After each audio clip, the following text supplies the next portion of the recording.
Medical Johnny coming at you with more bees. I'm really sorry about the crappy camera quality. I'm really sorry. I don't know how to get the sound working correctly. It sounds very much like I'm on a police radio scanner. I don't know. Anyway, binder. Binder. A type of band. This is not like a spiral binder. This is a type of bandage applied to a large body area, like the abdomen or chest, to secure a dressing in place or put pressure or support on a body part. For example, when you have surgery and they cut your chest right here, right?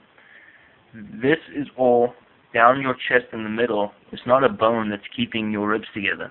That is cartilage.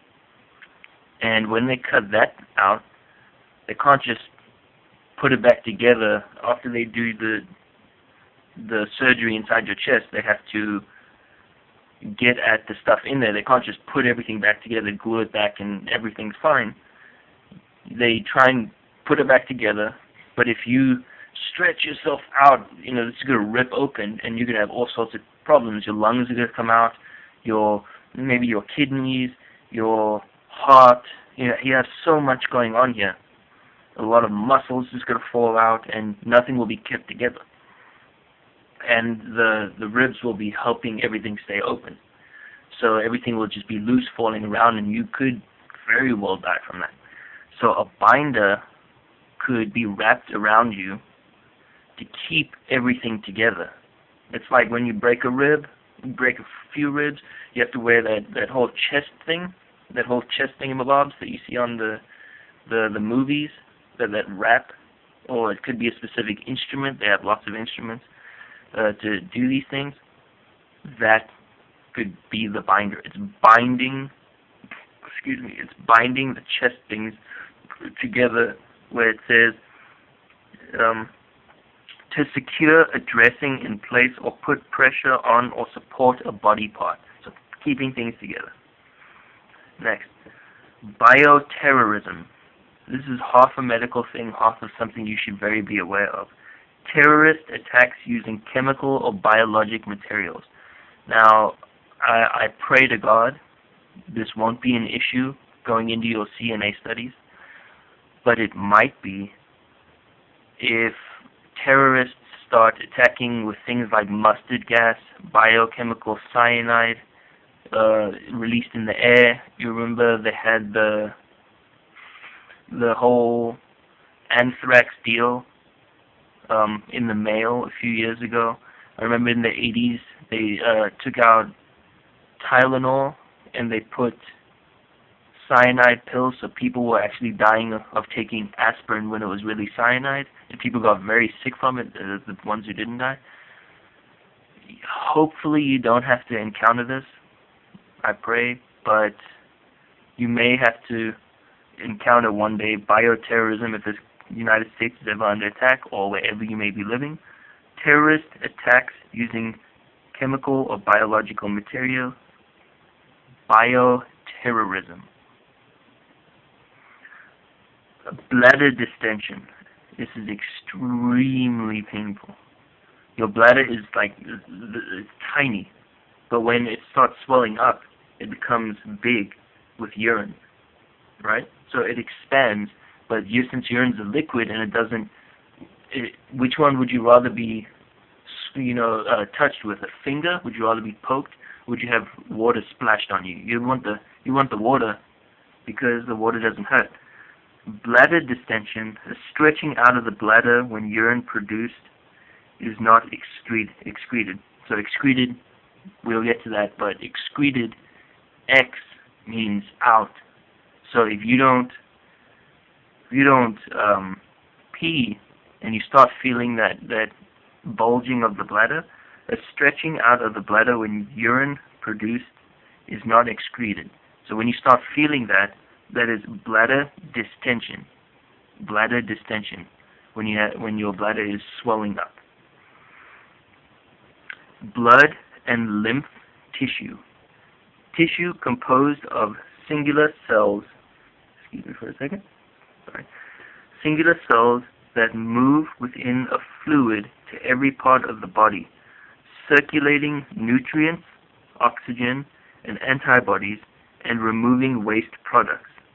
So the lymph system, you should know about that, right? It's the recycling system. Tissue composed of singular cells, right? So tissue, you should know what the tissue is.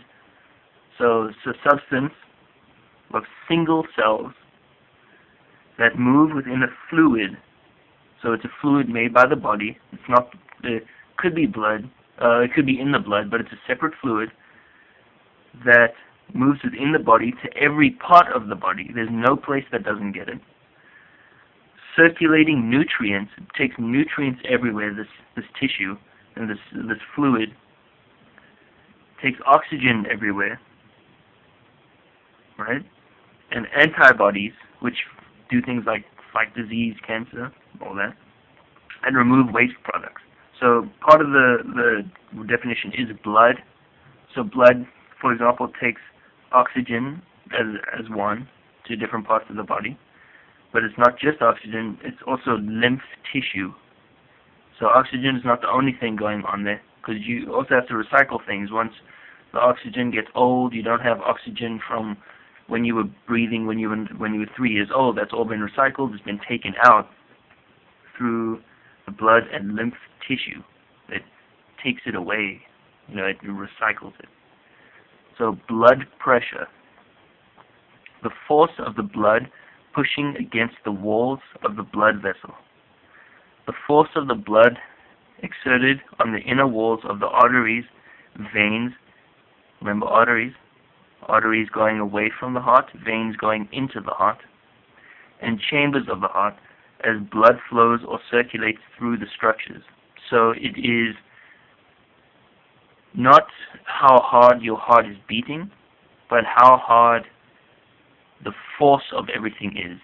I could spit and it just lands on somebody's cheek, but I could spit and it could slap them in the face like that.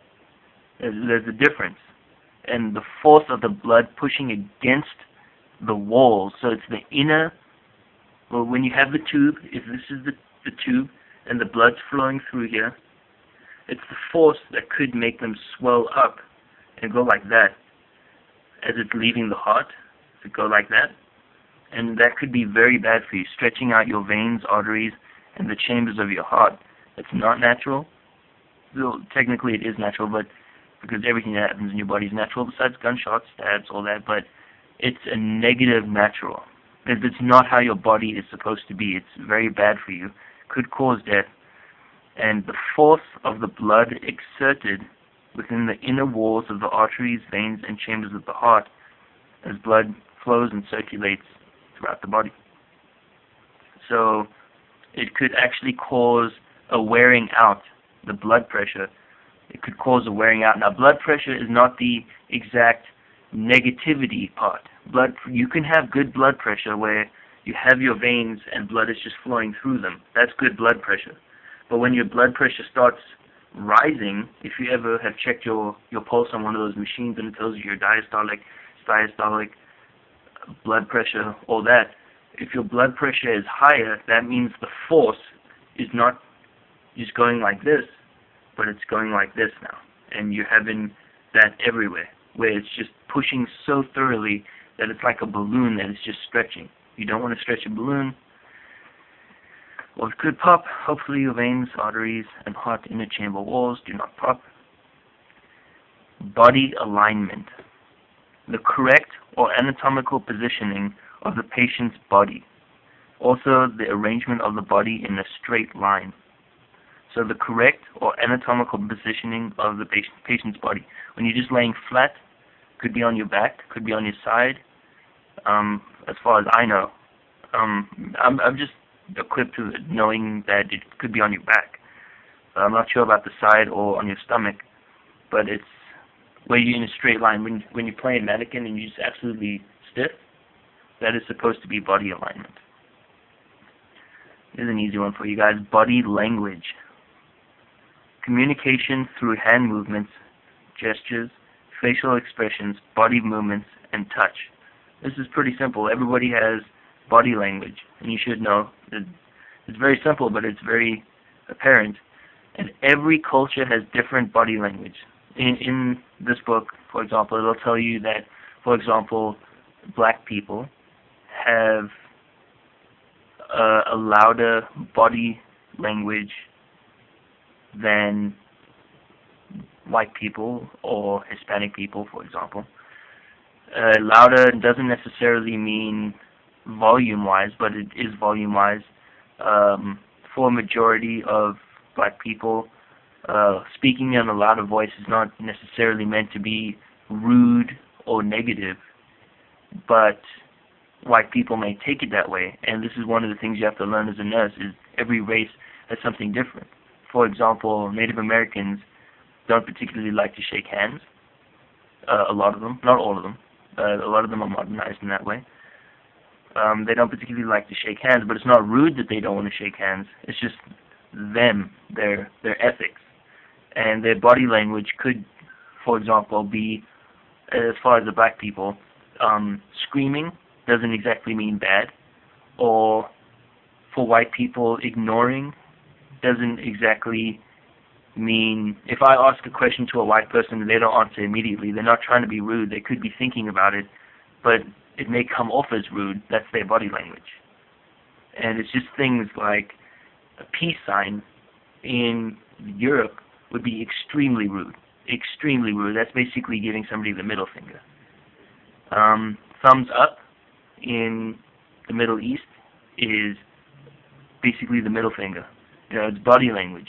Every certain people and person and culture has different body language, and it's your job as a CNA, LVN, LPN, nurse, doctor, BSN, ADN, whatever, to learn these so you can deal appropriately with them.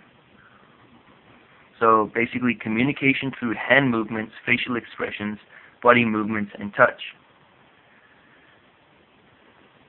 Bony prominences. Places where bones are close to the surface of the skin. See that? Bony prominences. Elbow. You can pretty much see every part of the elbow right there. Your knee. You can feel your knee. You can feel around it. Sorry about that. You can feel around it.